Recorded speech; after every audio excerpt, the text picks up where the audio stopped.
أما بعد فأعوذ بالله السميع العليم من الشيطان الرجيم. بسم الله الرحمن الرحيم. إنا أنزلناه في ليلة مباركة إنا كنا منذرين فيها يفرق كل أمر حكيم. صدق الله العظيم وصدق رسوله النبي الكريم. نحن على ذلك من الشاهدين وشاكرين والحمد لله رب العالمين. اما بعد، اللہ تبارک و تعالیٰ کی حمد و ثنا کے بعد آقا نامدار فخر الموجودات سید الکونین سید الثقلین ولی بطحا امام الانبیاء سید المرسلین و خاتم النبیین حضرت محمد مصطفیٰ احمد مجتبیٰ صلی اللہ علیہ وآلہ وسلم کی ذات اقدس پر کروڑوں درود و سلام. حاضرین و سامعین، بزرگواران و برادران اور انتہائی قابل احترام اور بہنوں، آج کا خطبہ ماہ رواں شعبان المعظم کی مناسبت سے، جس کی نصف یعنی کہ 15 شعبان کی رات کو ہمارے ہاں شب برات کا لفظ دیا جاتا ہے، اس کی آج وضاحت ہوگی. اس کے بارے میں پائے جانے والے نظریات، عقائد اور جو کی جانے والی عبادات ہیں ان کی شرعی حیثیت کیا ہے. یاد رکھیے، اسلام ہر اچھی چیز کو اپناتا ہے، لیکن اچھی چیز وہ ہوتی ہے جس پہ مہر نبوت لگی ہو، یعنی کہ کھرا اور کھوٹا دونوں میں فرق کرنا ہو تو کھری کرنسی وہ ہوگی جس پہ سرکار کی مہر ہوگی. کاغذ جتنا بھی پیارا اور خوبصورت کیوں نہ ہو، اس کی کوئی ویلیو، کوئی قیمت کچھ نہیں ہے.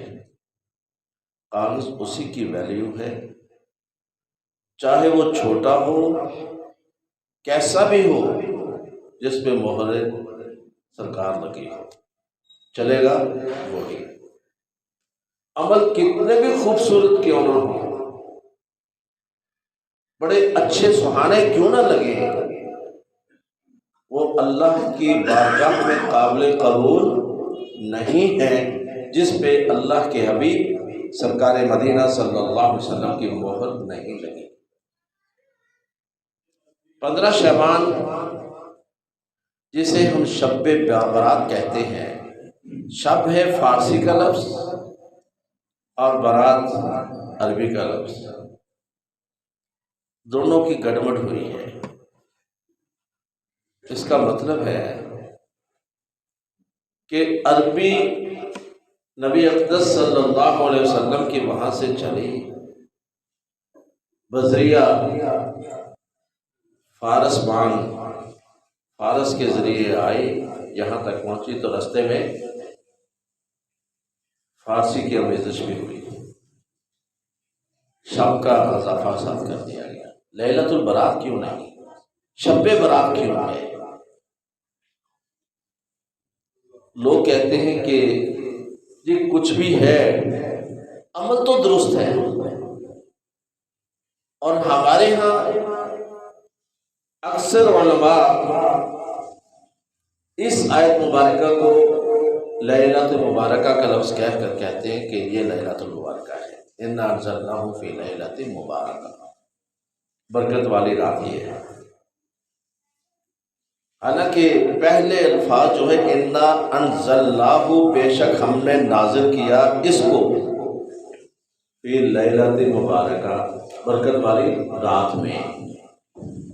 اللہ تبارک و تعالیٰ ایک جگہ فرماتا ہے انا انزلناہ فی لیلۃ القدر، ہم نے اس کو نازل کیا لیلۃ القدر میں۔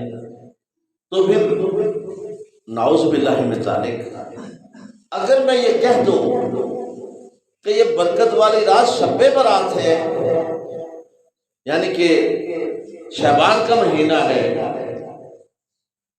تو ادھر لیلۃ القدر بھی کہہ دیا، پھر اس کو بھی شعبان کے مہینے میں ماننا پڑے گا۔ تو اللہ نعوذ باللہ من ذالک کنفیوز تو نہیں ہے؟ کبھی کہہ رہا ہے کہ میں نے اس قرآن کو نازل کیا شب برات میں، لیلۃ المبارکہ جس کو ہم مولوی کہتے ہیں، اور کبھی اللہ کہہ دے کہ لیلۃ القدر میں، اور کبھی اللہ کہہ دے کہ اس قرآن کو نازل کیا شہر رمضان الذی انزل فیہ القرآن۔ تو یہ نعوذ باللہ من ذالک، اصل میں اللہ کنفیوز نہیں ہے، ہم لوگ کنفیوز ہیں۔ کیوں؟ ہم نے اس دین کی شکل بگاڑنے کا ٹھیکہ لیا ہوا ہے، اور ہم آمیزش کرتے ہیں۔ یاد رکھیے 90 محدثین کا فیصلہ ہے، 90 محدثین کا فیصلہ ہے کہ اگر 1000 فرمودات نبوی کہاں سے چلتے ہیں؟ مدینہ المنورہ سے۔ فرمودات نبوی 1000 تم تک پہنچے، اور وہ فرمودات چکر لگا لیں عراق، شام اور ایران کا، تو 999 کو، یعنی کہ 999 کو تو آنکھیں بند کر کے ریفیوز کر دو، پیچھے رہے گی ایک حدیث، اس کو بھی شک کی نگاہوں سے دیکھو۔ کیوں؟ یہ چکر جہاں سے لگا کر آئے وہ علاقے مشکوک تھے، وہ علاقے مشکوک تھے۔ 90 محدثین کا فیصلہ ہے، یہ عام مولوی کا لفظ نہیں ہے جنہوں نے دن رات مغز ماری کی ہے، اس پہ اپنا دماغ لڑایا ہے، وہ کہہ رہے ہیں۔ اور کئی لوگ کہتے ہیں کہ جی کچھ بھی ہے، یہ 4 نہریں ہیں ائمہ کی، امام مالک، امام ابو حنیفہ، امام شافعی، امام احمد بن حنبل رحمہم اللہ تعالی، اللہ رحمت فرمائے، اللہ ان کی قبروں کو منور فرمائے۔ چاروں امام حق ہیں، درست ہیں، اپنے دور میں، اپنے دانست میں جو کچھ انہوں نے کیا بالکل درست کیا ہے۔ یہ چاروں نہریں نکلی محمد رسول اللہ صلی اللہ علیہ وسلم کی دریا سے، چاروں نہریں ہیں نکلی ایک ہی دریا سے۔ تو پھر میرا سوال پیدا ہوتا ہے، مجھ سے ذہن میں پیدا ہوتا ہے سوال کہ چاروں نہریں ایک ہی دریا سے نکلنے والی، پھر چاروں نہروں کے پانی کا رنگ مختلف کیوں ہے، اور چاروں نہروں کے پانی کا ذائقہ مختلف کیوں ہے، ایک ہی کیوں نہیں؟ جبکہ قرآن بھی ایک ہے، محمد رسول اللہ کی ذات بھی ایک ہے، اللہ بھی ایک ہے، کعبۃ اللہ بھی ایک ہے، ہر چیز ایک ہے، وحدانیت کا سبق دے رہی ہے، لیکن یہ 4 رنگ مختلف کیوں ہیں؟ چاروں ذائقے پانی کے مختلف کیوں ہیں؟ پھر اختلاف کس چیز کا ہے؟ سوچنے والی بات ہے، اگر چاروں نہریں ایک ہی دریا سے نکلی ہے تو پھر اختلاف کس چیز کا ہے؟ اور بھائی اختلاف اسی چیز کا ہے کہ کچھ نہروں میں فیکٹریوں کا پانی بھی پڑا، کچھ نہروں میں گندے نالوں کا پانی بھی پڑا، کچھ نہروں کے گٹر بھی کھلے ہوئے تھے، وہ بھی پانی آمیزش ہوئی، نہریں وہاں سے شروع ہوئی، لیکن بعد میں سارا کچھ شامل ہوتا چلا گیا۔ اسی شب برات میں دیکھ لیں، ایک بادشاہ نے سوچا جہاں سے سازش ہوتی ہے، ہم نے علاقے فتح کیے، کسرا کی سلطنت، فارس بہت بڑی سلطنت تھی، دو سلطنتیں تھیں دنیا کے اندر، روم اور فارس۔ جب فارس کی سلطنت کو تباہ و برباد کیا اور 77 لاکھ مربع میل کا علاقہ ہمارے قبضے میں آیا، آخری حکمران جس نے 77 لاکھ مربع میل پر حکمرانی کی وہ امیر معاویہ رضی اللہ تعالی عنہ ہے۔ اور ہمارا پاکستان کا رقبہ کتنا ہے؟ 4.5 لاکھ مربع میل، 4.5 لاکھ مربع میل ہے، 77 لاکھ مربع میل پر حکمرانی ہوئی، ایران فتح ہوا، آتش کدہ بجھ گئے، جو آگ کے پجاری تھے وہ پریشان ہو گئے، انہوں نے کہا کہ مقابلہ ان کا اس طرح ہم نہیں کر سکتے، تو لہذا ان کی صفوں میں گھسا جائے۔ انہوں نے ہماری صفوں میں شمولیت اختیار کر دی۔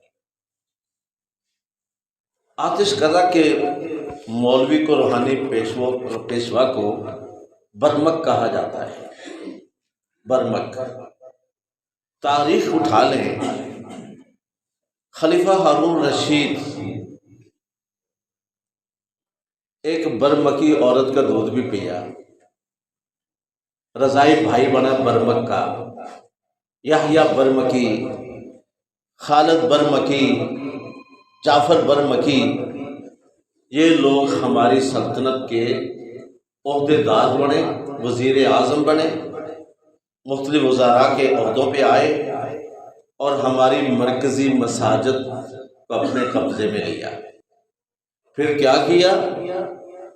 پھر ایسی خرافات اس میں شامل کی کہ ہمیں آگ کا پجاری بنا دیا۔ وہ کیسے؟ قبروں پہ دیے جلاؤ۔ قبر والے کو دیے جلانے کا کیا فائدہ ہوگا؟ سوچنے والی بات ہے۔ دیا کیا ہے؟ آگ ہے، آگ۔ اور پھر یہ جو آ رہی ہے شب برات، اس میں شرلی اور پٹاخے چلیں گے، پوری قوم آگ کے ساتھ کھیلے گی، پوری قوم آگ کے ساتھ کھیلے گی، اور ہماری مساجد میں چراغاں ہوگا۔ کسی دور میں نا موم بتیاں اور دیے جلا کر مساجد کی دیواروں پہ، منڈیروں پہ رکھ دیے جاتے تھے۔ آج کل ذرا ایڈوانس دور ہے، تو آج کل ہم یہ دیے تو نہیں جلاتے، نہ موم بتیاں جلاتے ہیں، ہم لائٹنگ کرتے ہیں، وہ مرچیں لٹکا کر، الیکٹرک۔ اب الیکٹرک دیے آ گئے، سنت وہی پوری کی، برمکوں کی، آگ جلانے والی۔ وہ دیے جلاتے تھے منڈیروں پر، دیواروں پر، اور تصور کیا دیا؟ روحیں آتی ہیں ہمارے گھر کو پہچاننے کی، تصور، روحیں آتی ہیں، اور یہ کہاں کا ہے تصور جانتے ہو؟ روح کا شفٹ ہونا، روحوں کا الوؤں کے اندر بولنا، روحوں کا مختلف جانوروں کی شکل میں آنا، یہ ہندوؤں کا نظریہ ہے۔ ہمارے اندر ہندوؤں کا نظریہ بھی ڈال دیا گیا، اور پھر ہم نے خوب ان پہ کام کیا اور دیے جلائے، لائٹنگ کی، اور ہماری مساجد میں 15 شعبان کو لائٹنگ دیکھنا۔ پھر جو ہم مولویوں نے کردار ادا کرنا ہے، مختلف کھانوں منڈوں پہ جا کے قرآن پڑھنا ہے اور مردے بخشوانے ہیں، اور اس رات کو جو مولوی بیان کریں گے وہ بھی سن لیجئے گا۔ جو فضائل لیلۃ القدر کے ہیں، جو فضائل اعتکاف والی راتوں کے ہیں، تاج راتوں کے، لیلۃ القدر کے، وہی فضائل ہم نے شب برات میں شامل کرنے ہیں اور بیان کرنے ہیں کہ اللہ بنی قلب کے جانوروں کے بالوں کے برابر گناہ معاف کر دیتا ہے، اور اللہ ہر شخص کو معاف کر دیتا ہے سوائے 2 لوگوں کے، مشرک اور کینہ رکھنے والا، بغض رکھنے والا۔ اب مجھے یہ بتائیے، یہ فضائل لیلۃ القدر کے تھے، شامل کس میں کر دیے؟ لیلۃ المبارکہ کہہ کر شب برات میں شامل کر دیے۔ اور پھر یہ بھی کہا ہم نے کہ ساری زندگی کے جتنی بھی نمازیں رہ گئی ہیں نا، وہ ادا کر لو، جس کا نام رکھا گیا قضائے عمری۔ قضائے عمری یہ نام رکھ دیا گیا۔ اور یاد رکھیے، قضائے عمری کا تصور اسلام میں ہے ہی نہیں، سیدھے سے تصور نہیں ہے، اور ہم لوگوں نے اس تصور کو پروموٹ کیا قضائے عمری کے۔ اور آج حالت یہ ہے کہ مولوی کا اشتہار آیا اخبار میں، قضائے عمری کے لیے اپنی نمازیں، اپنے مردوں کی نمازیں ادا کروا لیں فدیہ دے کر۔ کیسا پروموٹ ہے؟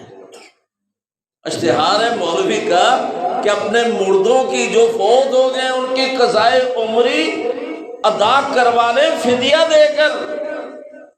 جس طرح ہم فدیہ دے کر روزے رکھواتے ہیں نا مریضوں کے، اس طرح فدیہ دے کر قضائے عمری کی نمازیں ادا کروا لیں۔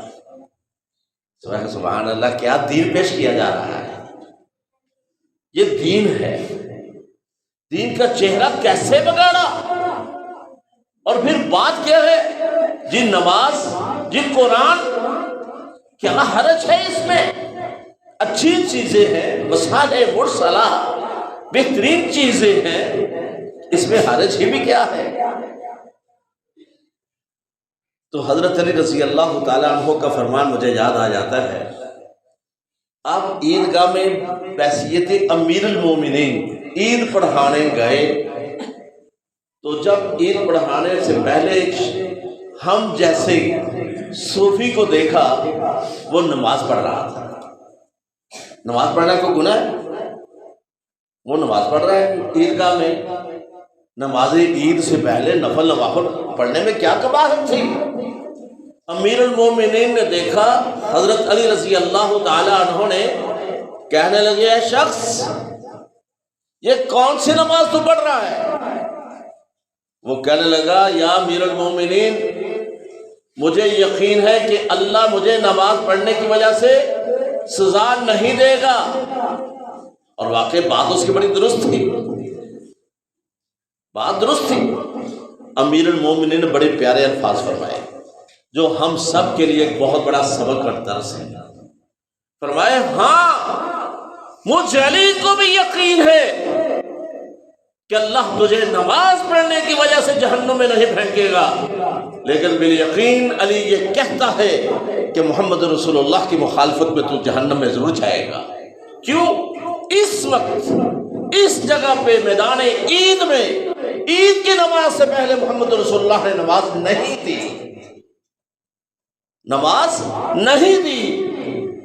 تو جب محمد رسول اللہ نے قضائے عمری نہیں دی، تو ہم کون ہیں اس کو نیکی کا سبق بتانے والے اور یہ کہنے والے کہ یہ نیکی کے عمل ہے؟ اپنے زندگی کی تمام نمازیں، قضا نمازیں ادا کر لو، اور پھر اس طرح پڑھو گے تو 100 رکعتوں کے برابر 1 رکعت کا ثواب ہوگا۔ یہ کہاں سے لائے؟ یہ شارٹ کٹ مارا ہے نا۔ نماز ایک پڑھنی، 100 بار ایک رکعت میں، پہلی رکعت میں 100 بار قل هو اللہ احد پڑھ لیں، دوسری رکعت میں 100 بار قل هو اللہ احد پڑھ لیں، 200 رکعتوں کے برابر ثواب مل جائے گا۔ 200 رکعتیں آپ کی قضا عمری کی ادا ہو گئی۔ سبحان اللہ، یہ کہاں سے لائے؟ اصل میں یہ ساری آمیزش انہوں نے کی جن پہ ہم نے تکیہ کیا، اہل فارس نے، برمکوں نے، اور انہیں نے ہمیں آگ کا پجاری بنایا۔ قضائے عمری میں یاد رکھیے، 7 سال کی عمر سے لے کر 60 سال، 50-55 سال یا 60 سال کی عمر تک کوتاہیاں کمیاں ہوتی رہی، نماز نہیں پڑھی۔ اللہ سے توبہ کی، نماز پابندی سے پڑھنا شروع کر دی، پھر قضا بھی نہیں کی، تو اس کے بارے میں اللہ کیا کہتا ہے؟ اللہ کہتے ہیں اللہ من تاب آمن وعمل عملا صالحا، جس شخص نے توبہ کر لی اور یقین کامل کے ساتھ اور نیک کام کرنا شروع کر دیے، اولئک یبدل اللہ سیئات حسنات، اللہ اس کے تمام پچھلی برائیوں کو نیکیوں میں تبدیل کر دیتا ہے۔ سچی توبہ کہ اللہ جو میری نمازیں رہ گئیں تو بڑا رحیم و کریم ہے، الہی آئندہ میں نماز نہیں چھوڑوں گا، اس کی پابندی کروں گا، الہی تیری توفیق کے ساتھ میں الہی ان نمازوں کو ادا کرتا رہوں گا جو وقت کی نماز ہوگی۔ اے اللہ پچھلی نمازیں تو معاف کرنے والا ہے۔ اللہ کہتا ہے جس نے مجھ سے توبہ کر لی، جس نے مجھ سے معافی مانگ لی اور آئندہ ایسی غلطی نہیں دہرائی، اچھے کام کرنا شروع کر دیے، میں اس کی پچھلی بے نمازیوں کو بھی، ان کی پچھلی نمازوں کو بھی اکاؤنٹ کر کے نیکیوں میں تبدیل کر دوں گا۔ یار اس سے بڑھ کر انعام کیا ہو سکتا ہے؟ لیکن شرط یہ ہے کہ یقین کامل کے ساتھ، سچے دل کے ساتھ توبہ کی جائے، اس کی طرف رجوع کیا جائے اور اللہ سے عہد کیا جائے الہی جو غلطیاں ہو گئی، لا علمی میں کرتا رہا، کوتاہیاں کرتا رہا، الہی تو بڑا رحیم و کریم ذات ہے، معاف کرنے والا، آئندہ ایسی کوتاہی نہیں کروں گا۔ تو اللہ بڑا خوش ہوتا ہے۔ اللہ کہتے ہیں جو مجھ سے مانگتا ہے میں اسے دیتا ہوں، اور جو نہیں مانگتا وہ ظالم متکبر ہے، اس کو میری ضرورت نہیں ہے۔ جو مجھ سے نہیں مانگتا اسے میری ضرورت نہیں، وہ متکبر ہے، اس کو سزا ملے گی۔ تو بھائی یہ جو رات آ رہی ہے 15 شعبان کی، جتنی بھی روایات آئیں، جتنی بھی روایات حدیث کی شکل میں کہ یہ فرمان رسول ہے، یہ فرمان صحابی ہے، یہ عمل صحابی ہے، وہ ساری کی ساری 2 نمبر ہے، ثقافت پہ کوئی بھی نہیں پہنچتی، ثقافت پہ کوئی نہیں پہنچتی۔ یہ تمام روایات لیلۃ القدر کی اس کے ساتھ مکس کر دی گئی اور لیلۃ القدر والی فضیلت اس میں شامل کر دی گئی کہ پوری زندگی کے اعمال کا حساب کتاب کیا جاتا ہے، فیہا یفرق من کل امر۔ اور لیلۃ القدر میں اللہ نے کیا کہا؟ تنزل الملائکۃ والروح فیہا باذن ربہم من کل امر، ہر کام کا فیصلہ کیا جاتا ہے اور ہر کام کا فیصلہ لیلۃ القدر میں ہوتا ہے۔ یہ لیلۃ المبارکہ لیلۃ القدر ہے، یہ شب برات نہیں ہے۔ لیکن ٹی وی چینلوں پہ بیٹھ کے ملا لیلۃ المبارکہ کہہ کر شب برات کا فضیلت بیان ہو رہی ہے، اور یہ لیلۃ القدر ہی ہے۔ کیوں؟ میں نے پہلے شروع تمہید میں کہا کہ نعوذ باللہ من ذالک، اللہ کنفیوز نہیں بھی کہیں کو اللہ کہہ رہے انا انزلناہ فی لیلۃ مبارکہ۔ اگر شب برات لیلۃ المبارکہ ہے، قرآن کے نزول کی رات ہے، تو پھر لیلۃ القدر کیا ہے؟ وہاں بھی اللہ نے کہا قرآن ہم نے لیلۃ القدر میں نازل کیا، ادھر کہہ دیا شب برات میں نازل کیا، ادھر کہہ دیا لیلۃ القدر میں نازل کر دیا۔ اگر یہ دونوں راتیں مختلف ہیں تو اس کا مطلب کہ اللہ کنفیوز ہے، نعوذ باللہ۔ نہیں، ہم کنفیوز ہیں۔ لیلۃ مبارکہ اصل میں لیلۃ القدر ہی ہے، اور لیلۃ القدر لیلۃ مبارکہ ہے، شب برات علیحدہ کوئی رات نہیں، اور شب کا ویسے بھی فارسی کا لفظ ہے، عربی کا لفظ نہیں ہے، تو لہٰذا یہ فارسی بان لوگوں نے آمیزش کی، ہمارے دین کی شکل بگاڑی اور ہم لوگ ان کے پیچھے لگ گئے۔ اور یاد رکھو صحابہ اتنے محتاط تھے کہ عبداللہ بن عمر رضی اللہ تعالی عنہ کے پاس کسی نے چھینک ماری اور اس نے کہا صلاۃ و سلام علی رسول اللہ، الحمدللہ الحمدللہ رب العالمین علی کل حال ما کان۔ یہ دعا ہے، مسنون دعا ہے، اس نے پڑھی۔ ابن عمر تڑپ اٹھے، کہنے لگا ظالم، یہ کیا تو نے پڑھا؟ کہنے لگا حضرت میں نے دعا پڑھی ہے۔ ان کے سے پہلے کیا پڑھا؟ کہ درود پاک پڑھا ہے۔ کیا درود پاک پڑھنا گناہ تھا؟ سوچنے والی بات ہے، گناہ نہیں ہے، درود پاک پڑھنا گناہ نہیں ہے۔ ابن عمر فرمانے لگے میں درود پاک پڑھنے کا قائل ہوں، لیکن اس موقع پہ نبی صلی اللہ علیہ وسلم کی تعلیم نہیں کہ چھینک مارنے کی دعا سے پہلے درود پاک پڑھے، نبی کی تعلیم نہیں ہے۔ اس کا مطلب کہ اس عمل پہ نبی کی مہر نہیں ہے۔ قرآن میں واضح لفظ ہے قُلْ هَلْ نُنَبِّئُكُم بِالْأَخْسَرِينَ أَعْمَالًا الَّذِينَ ضَلَّ سَعْيُهُمْ فِي الْحَيَاةِ الدُّنْيَا وَهُمْ يَحْسَبُونَ أَنَّهُمْ يُحْسِنُونَ صُنْعًا، کیا ہم تمہیں ایسے خسارہ پانے والے اعمال نہ بتائیں کہ جو گھاٹے کے اعمال لوگ کرتے ہیں، سیاہ کاریاں، اور یحسبون انہم یحسنون صنعا، اور گمان کرتے ہیں کہ جو سیاہ کاریاں وہ کر رہے ہیں وہ بہترین اعمال ہے۔ اور سیاہ کاریاں کس کو کہا گیا؟ سیاہ کاریاں ہر وہ عمل جس پہ محمد رسول اللہ کی مہر نہیں ہے صلی اللہ علیہ وسلم، اس کو اللہ نے سیاہ کاری کہا، یعنی کہ غلط کام کہا، کالا کام کہا، گمراہی والا کام کہا۔ لیکن ہم لوگ کہتے ہیں کہ نہیں اچھا کام ہے۔ اب دیکھیں جی کھانا پڑا ہوا ہے سامنے، اس پہ قرآن پڑھنا کون سا منع ہے؟ بسم اللہ الرحمن الرحیم بھی تو ہم پڑھتے ہیں نا، تو واقعی پڑھتے ہیں، تو یہ قرآن کا حصہ نہیں؟ اللہ نے 114 صورتوں میں یہی بیان کر دیا، ایک صورت کے آغاز میں نہیں ہے تو کسی دوسری صورت کے اندر ہے، لہذا 114 برس بسم اللہ الرحمن الرحیم قرآن آیا، قرآن کا حصہ یہ۔ جب ہم بسم اللہ الرحمن الرحیم پڑھ لیتے ہیں تو اس پہ سورۃ بقرہ کا پہلا رکوع اور آخری رکوع پڑھنے میں کون سی قباحت ہے؟ بھئی قباحت واقعی نہیں، قرآن پڑھنا ثواب ہے، لیکن محمد رسول اللہ کی تعلیم نہیں، صلی اللہ علیہ وسلم کی تعلیم نہیں ہے۔ تو لہٰذا جو بھی آپ کی مہر کے بغیر کرنسی ہوگی، وہ چاہے اصلی نوٹ سے بڑی اعلیٰ سے اعلیٰ کاغذ پہ کیوں نہ ہو، اس پہ مہر سرکار کی نہیں تو وہ کرنسی کھوٹی ہوگی، کھری نہیں ہوگی، وہ قابل قبول نہیں ہوگی۔ تو اس لیے کھوٹا عمل ہر وہ عمل ہے جو بڑا خوبصورت نظر آئے لیکن اس پہ سرکار کی مہر نہیں، وہ کھوٹا ہے، وہ کھوٹا ہے، کھرا نہیں۔ اس کو اللہ نے ضل سعیہم کہا کہ وہ گمراہانہ کام ہے، وہ تمہاری ساری کوششیں گمراہانہ ہے، لہذا گمراہی والے کام وہ ہوں گے جس پہ رسول اللہ صلی اللہ علیہ وسلم کا عمل ثابت نہیں ہے۔